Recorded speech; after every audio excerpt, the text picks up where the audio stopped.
Bonjour. Qu'est-ce que la patrologie ? C'est une science théologique très importante qui étudie comment s'est mis en place, au début de l'Église, la théologie, selon plusieurs manières de faire. Les pères de l'Église, c'est ça qu'étudie la patrologie, sont assez nombreux, ont été reconnus comme pères de l'Église, des gens qui ont été canonisés et qui ont apporté quelque chose au point de vue de la théologie, quelque chose qui n'est pas infaillible. Ils ont dit parfois de grosses bêtises. Certains d'entre eux, tout de même, n'ont pas été canonisés parce que vraiment, il y avait, à part quelques traits de génie, des bêtises si importantes concernant en particulier la Trinité ou le Verbe incarné que du coup, on hésitait à les donner comme modèle. C'est vrai que toucher à l'alpha, la base de la foi chrétienne, qui est la divinité du Christ et la foi dans la Trinité, c'est extraordinairement dangereux. Il y a eu toute une série d'écoles de théologie qui sont nées principalement dans l'Empire romain d'Orient. Je voudrais donner les principales, les plus connues, mais il y en a bien d'autres. Il y a des écoles par exemple de liturgie, des écoles de poésie, etc. Les plus connues sont donc fondamentalement, et sans doute la plus ancienne, les écoles de vie ascétique et mystique. Ça, c'est né en Égypte, dans le désert de Nitrie en particulier. Des écoles où des pauvres hommes se consacraient à Dieu de toute leur force pour atteindre à la contemplation, et ils cherchaient le meilleur moyen pour ne pas tomber, mais pour arriver au terme, c'est-à-dire à la vie éternelle. On peut citer parmi les fondateurs saint Antoine du Désert. Ces gens-là, souvent, ne comprenaient rien au débat théologique qui était, je dirais, dans les grandes écoles intellectuelles. Par contre, ils connaissaient très profondément la psychologie humaine. On peut dire qu'en Occident, leurs descendants, c'est quelqu'un comme sainte Thérèse d'Avila et saint Jean de la Croix, docteur de la théologie mystique. Et puis, il y a deux écoles principales en ce qui concerne la lecture de l'écriture, qui fut le commencement, évidemment, de la théologie. L'école d'Antioche qui prétend que ce qu'il faut regarder, c'est exclusivement le sens littéral. Il ne faut pas partir dans des interprétations poétiques, sinon on va n'importe où. Cette école est assez rationnelle, assez desséchante. Elle a donné, par exemple, à notre époque, l'exégèse historico-critique. Mais il y avait parallèlement l'école biblique d'Alexandrie, avec toute une série de grands savants qui l'ont fondée, et au-dessus de tout, qui a brillé, Origène.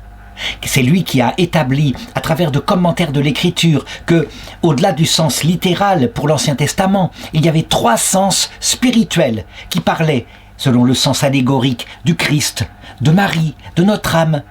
Deuxièmement, selon le sens moral, qui parlait de la vertu qu'on devait acquérir pour obtenir la vie éternelle. Et troisièmement, selon un sens eschatologique, ce qui se passe quand on entre dans l'autre monde, les fins dernières.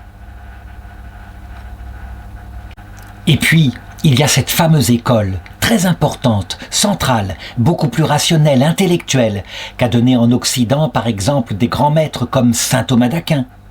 L'école théologique de Cappadoce, c'est-à-dire de ce qui est actuellement la Turquie, là où ont eu lieu, en Grèce, parce que ça faisait partie de l'Empire romain d'Orient, les conciles œcuméniques qui ont déblayé le terrain d'un point de vue théologique sur des questions qu'on n'arrivait pas à résoudre.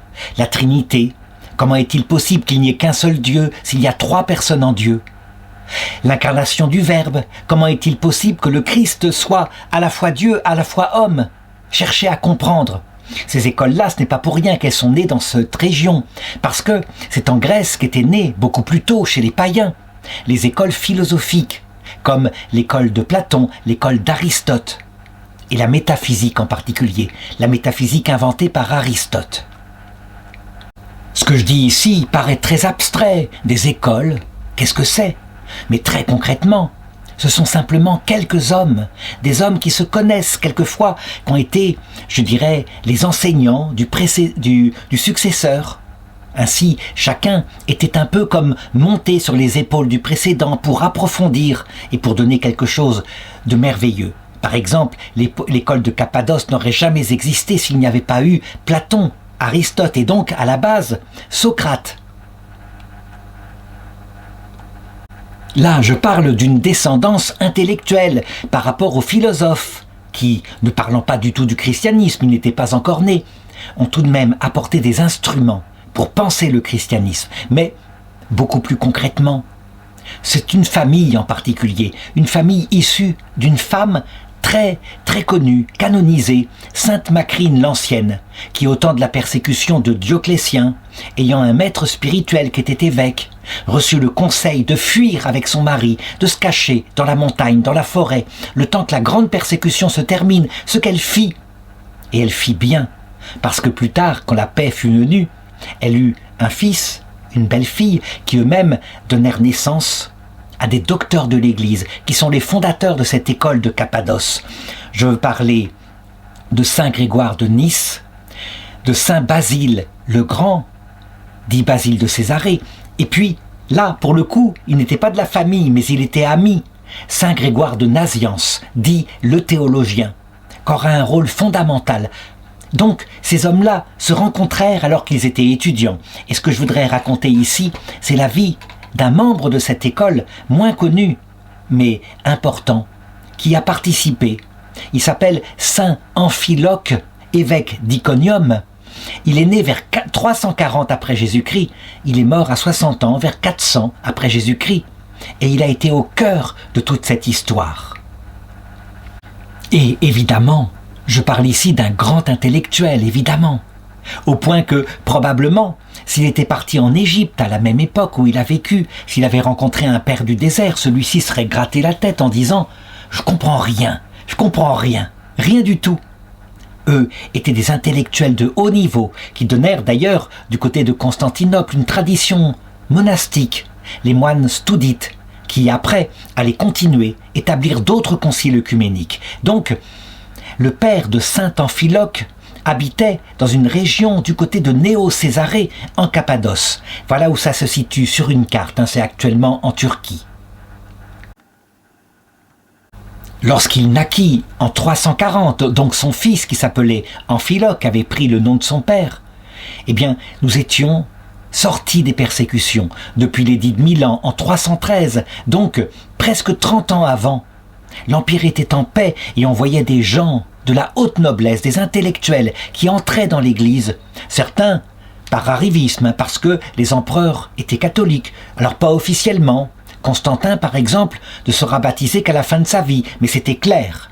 Il favorisait sa mère, Sainte Hélène, pour qu'elle construise partout sur les lieux saints des basiliques, qu'il y ait des souvenirs, qu'on récupère les reliques des saints. C'était manifeste que son fils soutenait le christianisme. Constantin s'était rendu compte très vite, lui qui n'était pas un grand intellectuel, qui était plutôt un militaire, il s'était rendu compte qu'il fallait que les évêques s'entendent. Et à titre d'empereur de la totalité de l'Empire romain, c'est lui qui avait décidé que les évêques devraient se réunir à Nicée pour fixer la foi. Est-ce que le Christ était Dieu? Est-ce qu'il n'était qu'un homme?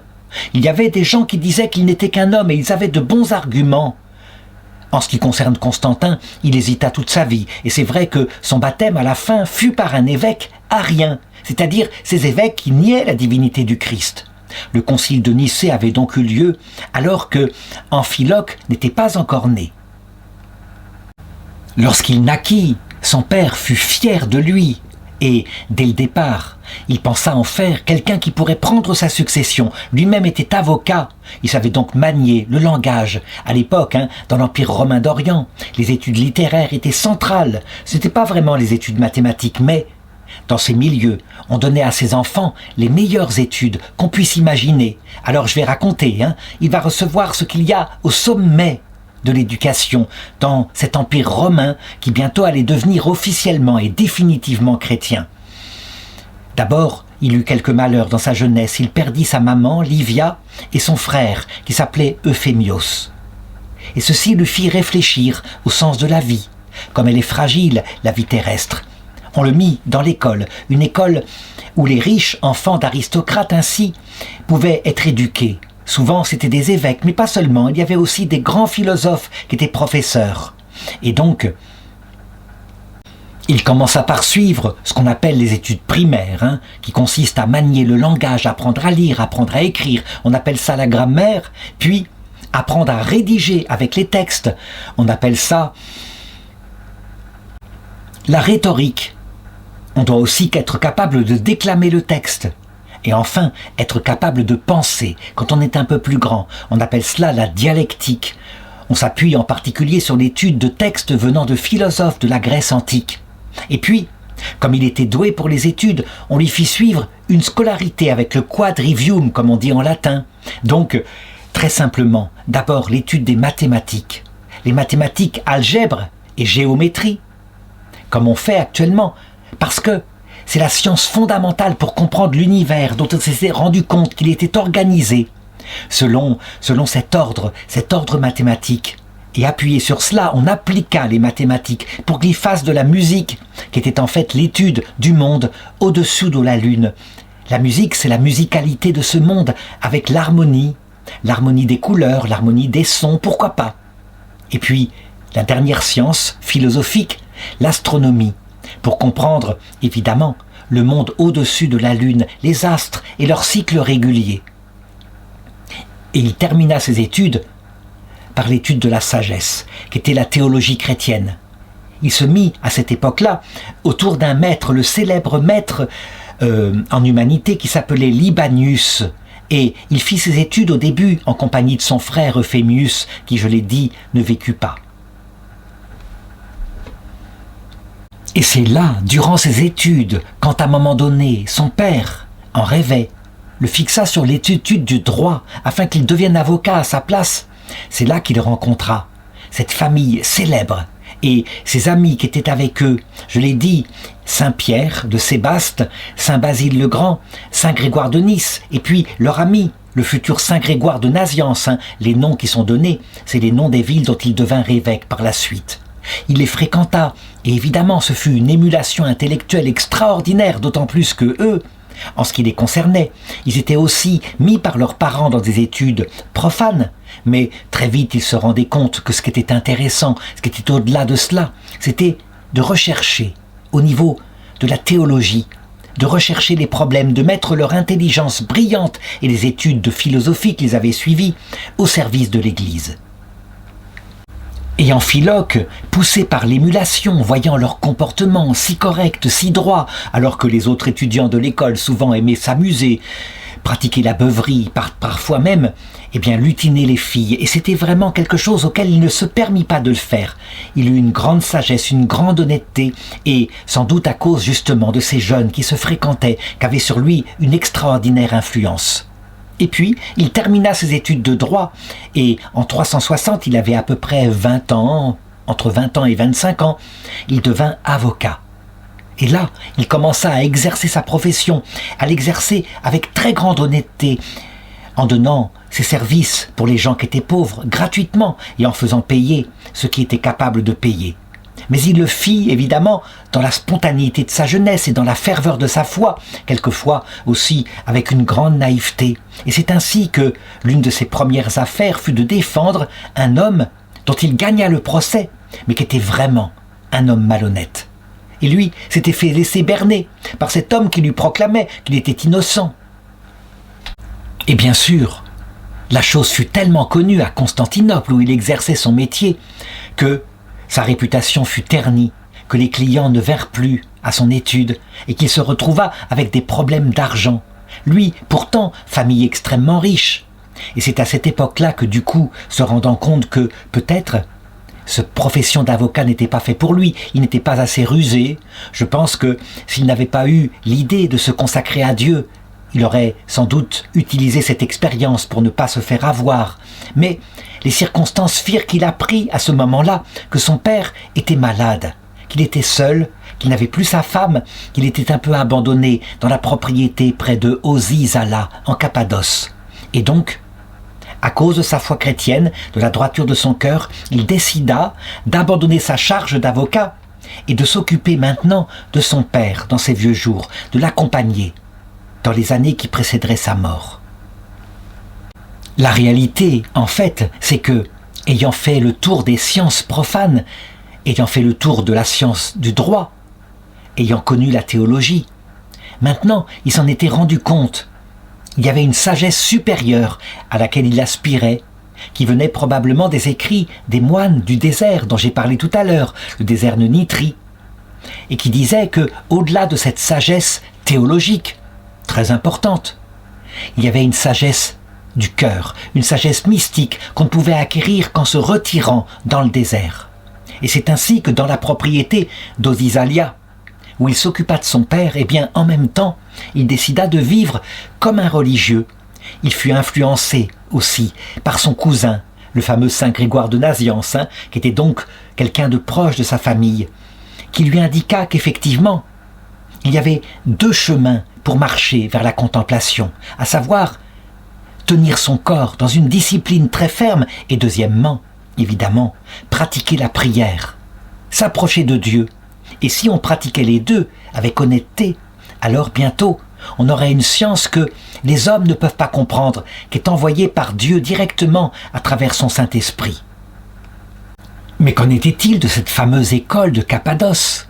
Eh bien, en réalité, c'était tout simplement ces jeunes hommes, avec celui qui était le plus vieux parmi eux, Saint Basile, qui allait devenir évêque de Césarée, qui avait 11 ans de plus que lui, qui était donc considéré comme un maître, comme un homme mûr.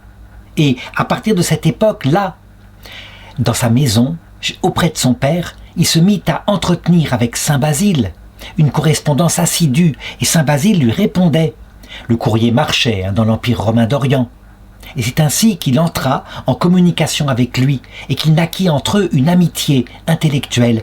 Parce que, il faut le dire, Saint Amphiloque était très modeste, très humble. Je veux dire par là que se considérant comme étant sous-doué en théologie, il se mettait véritablement à l'école de Saint Basile. Il écoutait ses conseils, il lui posait toutes les questions, en particulier concernant la Trinité. Et Saint Basile, c'est là qu'avec intelligence il lui donna la lumière concernant cette théologie de la Trinité, qui était effectivement promulguée par le concile de Nicée en 325 à travers un credo assez, je dirais, assez petit, un credo qu'on a l'habitude de réciter souvent, mais qui demandait certaines précisions. Et c'est là qu'il lui expliqua de manière très profonde et très contemplative comment cette vie pouvait être dans le Dieu unique, comment on pouvait avoir des choses qui n'étaient pas contradictoires. Un seul Dieu en 3 personnes. Il lui disait, c'est simple finalement, parce que Dieu, le seul Dieu, unique, éternel, avec son essence infinie, que fait-il ? Il se contemple lui-même. Dieu est esprit. Évidemment, son intelligence, quand on la distingue de ce qu'il est, c'est une façon de parler. Il est évident que Dieu est simple et qu'il est sa propre intelligence. Et son intelligence, son éternité consiste à se contempler lui-même. Lui, l'infini, possesseur de toutes les virtualités, son éternité et son être même, c'est sa contemplation. Et cette contemplation est parfaite. Il se connaît parfaitement. Et Saint Basile prenait l'exemple, par analogie, de l'intelligence humaine. Quand nous nous connaissons, nous nous connaissons si peu. Nous connaissons moins notre propre visage que ne le connaissent nos proches, parce que nous passons beaucoup moins de temps à nous regarder dans le miroir que les autres à nous regarder en nous parlant. Et il expliquait que cette contemplation que Dieu avait de lui-même, c'était son verbe. Un peu comme nous, quand nous pensons à nous-mêmes, nous avons une idée, un concept de nous-mêmes très flou, mais qui n'est pas du tout semblable à ce que nous sommes. Nous sommes infiniment plus complexes, et Dieu seul connaît qui nous sommes. Lui, Dieu, se connaît totalement parfaitement, et son verbe, donc son concept, son logos, dit-on en grec, est exactement semblable à lui, totalement.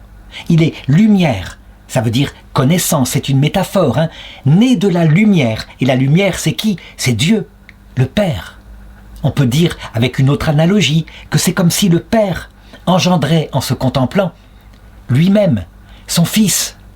Mais comme le Verbe est exactement semblable au Père, et que le Père est une personne, forcément, Dieu n'est pas une chose, c'est une personne, intelligente, volontaire. Alors, son Fils, autrement dit son Verbe, est une personne absolument identique à lui, dans l'unique substance de Dieu, et il lui expliquait ainsi comment il pouvait y avoir un seul Dieu, une seule substance et 2 personnes, tandis que, évidemment, l'une face à l'autre, les 2 personnes là, donc Dieu et sa connaissance, eh bien, le Père, il jaillissait de son cœur un amour infini pour son propre Verbe, identique à lui-même. Et cet amour infini, c'est le Saint-Esprit. Donc Dieu, né de Dieu, mais plus d'une autre façon, par un mécanisme d'amour. Tandis que l'Église rajouterait plus tard que le Fils lui-même jaillissait d'amour vers le Père réciproquement, et donc que le Saint-Esprit procédait du Père et du Fils. Mais à cette époque-là, on n'en était pas à ce niveau de réflexion. Ce qui est sûr, c'est que ce dialogue avec saint Basile éclaira son intelligence définitivement et fit de lui, rien qu'à partir de ses bases, le grand savant et le participant au concile de Constantinople, je vais en parler tout à l'heure, que saint Amphiloque participa. En effet, à cette époque-là, dans son petit ermitage s'occupant de son père, eh bien Amphiloque était troublé par le fait que les successeurs de l'empereur Constantin, eux, ne croyaient plus en la divinité du Christ, et même ils contestaient, pour beaucoup d'entre eux, le concile de Nicée, et les évêques de plus en plus nombreux entraient dans cette idée en s'appuyant sur l'Écriture. Quand le Fils dit « le Père est plus grand que moi », ça veut dire qu'il n'est pas de même nature, de même substance que le Père, mais inférieur au Père. Et donc qu'est-ce qu'il y a d'inférieur au Père si ce n'est une créature ? Les arguments étaient très forts. Il y en avait d'autres, comme par exemple, quand le Fils dit « Je ne connais rien de moi-même. Je ne connais pas la date de la fin du monde. Seul le Père la connaît. » Les arguments de saint Basile étaient clairs. Il répondait « Mais c'est évident. Le Fils n'est que la contemplation du Père. Il n'est rien. Il n'est que par le Père. Et son être tout seul n'est que relation à son Père. Et donc, tout ce qu'il connaît, il ne le connaît que par le Père. Et il peut dire, dans cette humilité infinie, qu'il doit tout de son Père, que le Père est plus grand que lui. Il lui expliquait aussi qu'il parlait aussi de la part de son humanité. Bref, ce serait plus tard d'autres réflexions, mais bien plus tard. En tout cas, il eut comme maître spirituel saint Basile, le Grand, qui devint véritablement son stabilisateur dans la foi catholique. Quant à Amphiloque, quand il apprit que Basile fut nommé évêque de Césarée, il se douta que dans l'amitié spirituelle qu'il avait avec lui, il ne fallait surtout pas qu'il aille le voir, surtout pas. Sinon, celui-ci, au nom de Dieu, étant évêque, l'appellerait à l'ordination sacerdotale, c'était évident, puisqu'il connaissait la théologie et qu'on cherchait partout des prêtres et peut-être même des évêques pour être à la tête des églises qui se fondaient dans toutes les villes de l'Empire. Bref, il était prudent et il avait bien raison. Pour le moment, il voulait chercher la contemplation de Dieu. Évidemment, c'était évident, c'était peine perdue, et que bientôt, son nom tomberait, ça ne pouvait pas être autrement. Un garçon célibataire, maîtrisant la théologie à cette époque, c'était plus que précieux.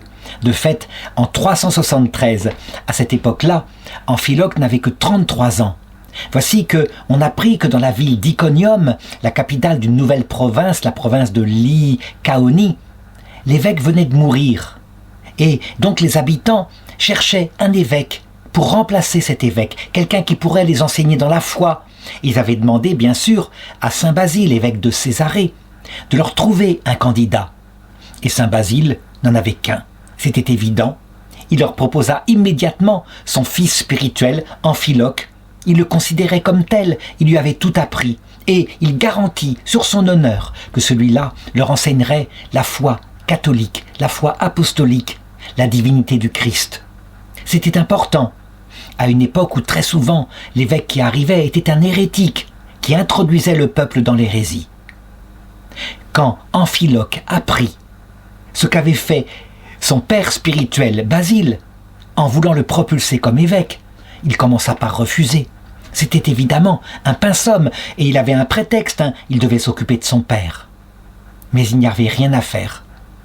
Un ange, dit-on, lui apparut par une vision et lui indiqua qu'il fallait qu'il obéisse, qu'il y aille. Alors je ne sais pas du tout de quelle manière, mais quand on regarde les manières dont les anges procèdent actuellement, l'ange est peut-être tout simplement son père qui lui dit « Mon fils, tu n'as pas le droit.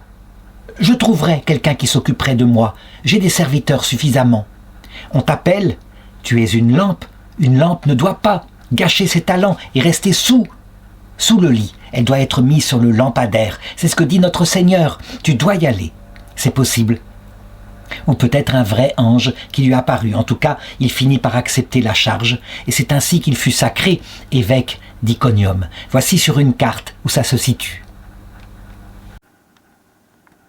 Et le choix était judicieux. Ce jeune évêque était fortifié dans la foi de manière incroyablement solide, parce que tout simplement il la comprenait et donc il pouvait l'enseigner. Être évêque, c'est justement ça, c'est le ministère qui consiste pas seulement à donner l'Eucharistie, mais à donner aussi la connaissance au peuple pour qu'il puisse s'unir à l'Eucharistie, la présence réelle de Jésus.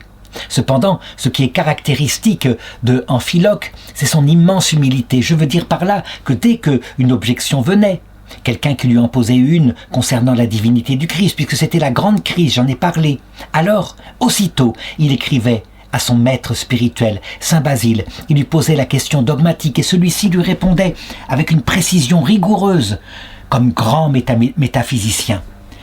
Saint Basile, le théologien, demeurerait ainsi son maître spirituel jusqu'à sa mort. Et lorsqu'il mourrait, hélas, alors Amphiloque se retrouverait un peu orphelin, mais avec les encouragements de son père qui lui disait « Maintenant, tu es grand, tu es capable, tout seul, de prendre le troupeau du Christ et de le conduire à la vie éternelle. » Amphiloque était évêque depuis 6 ans, il avait 39 ans en 379 quand Saint Basile mourut, et donc il assista à ses funérailles. Est-ce que ce fut lui qui donna, je dirais, le panégyrique? Je ne sais pas. Toujours est-il que il retourna ensuite dans son évêché, et bientôt il se rendit compte évidemment qu'il y avait d'autres problèmes qui se posaient, en particulier la négation par toute une école théologique tenue par un certain Macédonius de la divinité du Saint-Esprit. Mais lui, il avait reçu, il avait bien discuté de tout, et il savait que le Saint-Esprit était Dieu, né de Dieu, par mode d'amour. Et donc, il était capable de porter la foi. Pendant ce temps, au plan politique, les choses évoluaient dans l'Empire. Une année après la mort de Saint Basile, voici que Théodose Ier devint empereur de la partie orientale de l'Empire. Il y avait encore un empereur pour l'Occident. Et Théodose, en ce qui le concernait, n'était même pas baptisé, mais était chrétien. Cependant, il hésitait, il se tournait véritablement avec hésitation vers l'arianisme, se disant que probablement Jésus-Christ de fait n'était pas Dieu, que le concile de Nicée avait exagéré. Et je voudrais raconter une anecdote. On dit que ce fut cet évêque, Saint Amphiloque, qui d'un coup le retourna et fit de lui un catholique. Et voici l'anecdote telle qu'elle est racontée. Il y eut un jour à Constantinople une réunion et les évêques vinrent présenter leurs hommages au nouvel empereur d'Orient. Amphiloque vint, à un moment donné, il se rendit auprès de l'empereur Théodose, qui n'était pas encore appelé le Grand, et il le salua respectueusement, il lui rendit ses hommages, à titre de Pontifex Maximus, un titre qui serait repris par la suite par les papes, mais pour le moment, on l'attribuait encore aux empereurs, étant ceux qui étaient chargés finalement d'harmoniser la religion dans la totalité de l'Empire romain. Lui ne s'occupait que de l'Orient, je l'ai dit.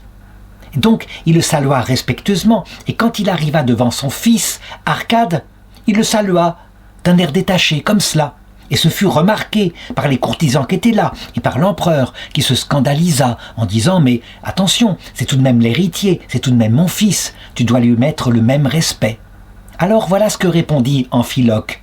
« Vois-tu, toi, roi de la terre, tu ne souffres pas que je dédaigne ton fils, et tu te mets en colère, estimant que ce dédain t'atteint personnellement.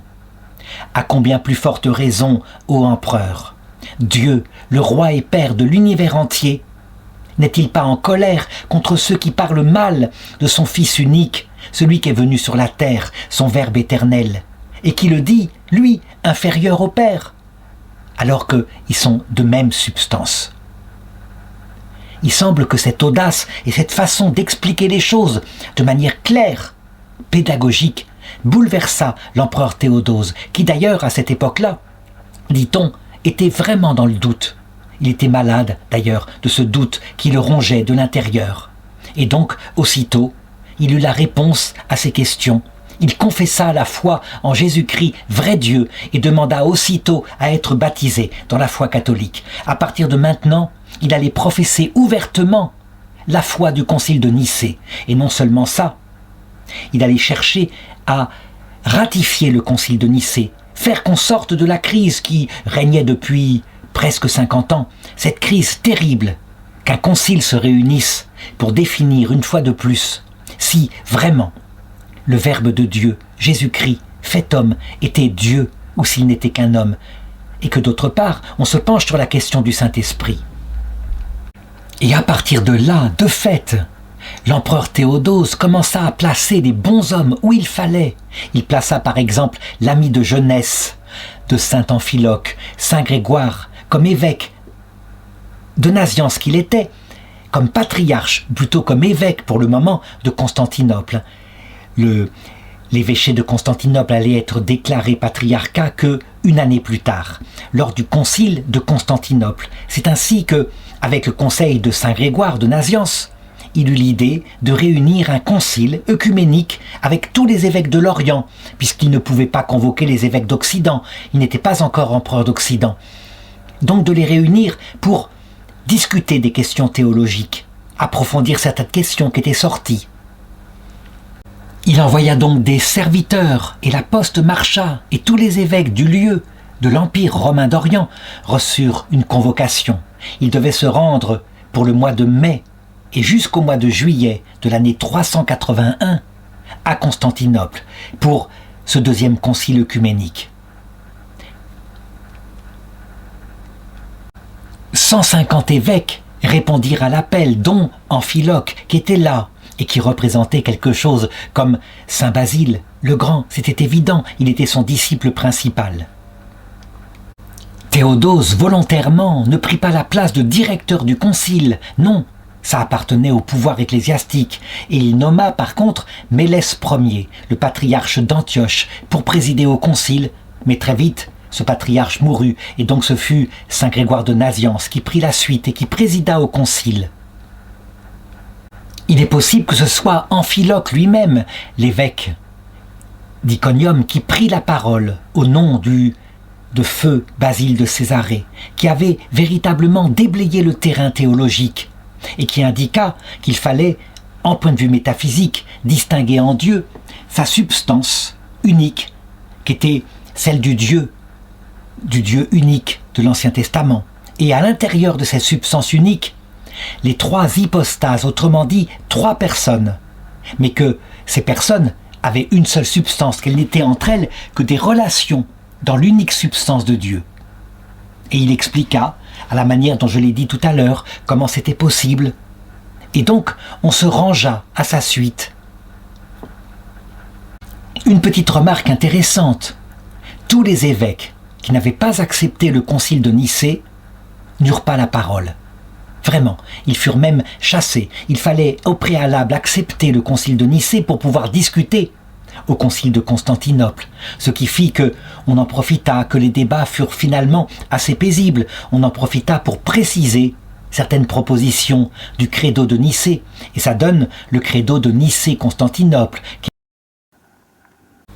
Il se formule ainsi: je crois en un seul Dieu, le Père Tout-Puissant, créateur du ciel et de la terre, de l'univers visible et invisible.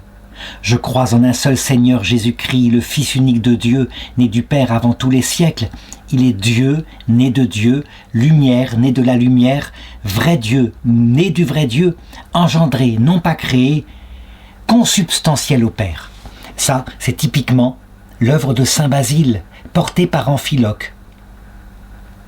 Du coup, parce qu'il n'y avait pas de problème à reconnaître la divinité du Christ, alors d'autres problèmes arrivèrent et on commença à discuter du Saint-Esprit. Il y avait donc, je l'ai dit, les pneumatomaques, aussi appelés macédoniens, qui acceptaient les définitions du concile de Nicée, mais ils niaient que le Saint-Esprit soit Dieu. Ils disaient, le Saint-Esprit, c'est tout simplement la présence de Dieu dans notre cœur, le Père et le Fils. Et là, véritablement, on peut le dire, Saint Basile de Césarée, qui n'était pas là, intervint de nouveau par son disciple et indiqua comment on doit le dire. Le Saint-Esprit est véritablement Dieu. Le credo de Nicée-Constantinople dit « Je crois en l'Esprit Saint qui est Seigneur et qui donne la vie. Il procède du Père. » Il faut remarquer que « et du Fils » sera rajouté plus tard par un pape de l'Occident, sans qu'il y ait un concile œcuménique qui soit réuni, ce qui sera une des causes du schisme de l'Orient qui prétendra que, pour définir la foi, il faut certes le patriarche de Rome, qui a un rang d'honneur premier, mais avec les autres, sinon ce n'est pas un concile œcuménique.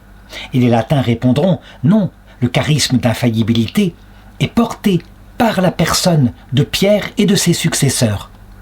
On peut le dire, il y aura sur cette question-là, cette question de la théologie fondamentale, une cause profonde de distinction théologique et peut-être même par la suite du schisme. Il y aurait bien d'autres problèmes, en particulier toute une liste qui serait établie plus tard par le patriarche Photius, mais qui souvent sont simplement des problèmes de préséance. Ça veut dire que, durant ce concile, on déclara que la ville de Byzance, là où était l'empereur Constantin, où il s'était installé, porterait maintenant le nom de Constantinople et que elle serait considérée comme la deuxième Rome, comme le principal patriarcat après la première Rome, là où était le pape qui n'était pas convoqué à ce concile, mais que, par rapport aux autres patriarcats, qui étaient au nombre de 3, à savoir Alexandrie, Antioche, Jérusalem, eh bien Constantinople aurait la préséance. Et c'est ce que dit le canon 3, l'évêque de Constantinople est le second après celui de Rome, cependant l'évêque de Constantinople aura la préséance d'honneur après l'évêque de Rome, puisque cette ville de Constantinople est la nouvelle Rome. Donc on le voit, Amphiloque participa à ce grand événement. Et les suites du concile, évidemment, eh bien, tout n'avait pas été réglé. On n'avait pas discuté, en particulier maintenant que la divinité du Christ était clairement affirmée. On n'avait pas discuté de la nature du Christ. Comment était-il possible que Dieu, né de Dieu, ait assumé une nature humaine? Comment cela se passait-il? Ce seraient les problèmes qu'allait suivre. Et il allait y avoir, pour discuter de cela, encore 4 conciles œcuméniques, avec beaucoup de divisions et beaucoup de violence, parce que l'Empire romain d'Orient étant devenu chrétien, souvent les théologiens qui suivraient y mettraient leur agressivité. Saint Amphiloque, quant à lui, il retourna alors, heureux, ayant bien participé, dans sa ville épiscopale. Il devint père de l'Église, je l'ai dit, à cause de sa théologie, même si on a gardé peu de choses de lui. Il y a quelque chose que je voudrais garder pour bien établir ce que c'est qu'un père de l'Église. C'est quelqu'un d'important, qui apporte des choses. Mais, attention, quelqu'un qui n'est pas infaillible. Il peut y avoir des erreurs. Et je dirais que l'une des erreurs principales de saint Amphiloque, ce fut sa contemplation du rôle de la Vierge Marie. On sait que, dans un texte de l'Évangile, il est annoncé par le vieillard Siméon que la Vierge Marie serait un jour transpercée par un glaive de douleur. N'importe quel enfant de Dieu comprend bien que c'est la mort de son fils sur la croix et la douleur de le voir agoniser, avec des cris vers Dieu qui ne répond pas, il semble comme dans le silence. Eh bien, pour quelqu'un comme saint Jean Chrysostome ou pour Origène, le glaive en question était le doute de Marie, le doute concernant sa résurrection. Et ça, évidemment, l'Église ne l'a pas gardé. Non, la Vierge Marie n'a jamais douté. C'est ce qui explique, très sincèrement, que le jour de la résurrection, elle ne fut pas présente au tombeau, alors que les 3 femmes, Marie-Madeleine, une autre Marie, enfin 2 autres Maries, se rendirent au tombeau pour oindre le corps du Seigneur. Elle savait que ce n'était pas la peine. Est-ce qu'elle avait eu une apparition? Est-ce qu'elle n'en a pas eu? Peu importe. Jamais elle n'avait douté. Elle savait qu'il ressusciterait le 3e jour. Qu'est-ce que ça prouve? Eh bien, quand on est un grand intellectuel comme le fut Amphiloque, l'avocat, quelquefois, on comprend moins les choses avec simplicité comme le comprennent les enfants, selon cette parole de Jésus. « Je te bénis, Père, car tu as caché cela aux sages et aux intelligents, mais tu l'as révélé aux tout-petits. Père, car tel a été ton bon plaisir. » Est-ce à dire que Amphiloque et les grands intellectuels que j'ai cités n'ont pas un rôle dans l'Église? Bien sûr que si. Ils sont là justement pour protéger la foi des petits. Mais il faut le reconnaître. Ils peuvent parfois tirer des conclusions avec leur intellectualisme et leur logique qui ne seront pas confirmées par la suite, par l'Esprit Saint dans le magistère de l'Église. Amphiloque allait rester fidèlement évêque d'Iconium jusqu'à sa mort vers 399-400. Il avait environ 60 ans. C'était l'âge où on mourait à cette époque. Il mourut, dit-on, en paix, dans un âge avancé. Il a laissé des homélies très précieuses qui ont été éditées aux sources chrétiennes, mais qui ne sont rien par rapport au monument qu'il a écrit, qui évidemment est perdu sans doute pour toujours.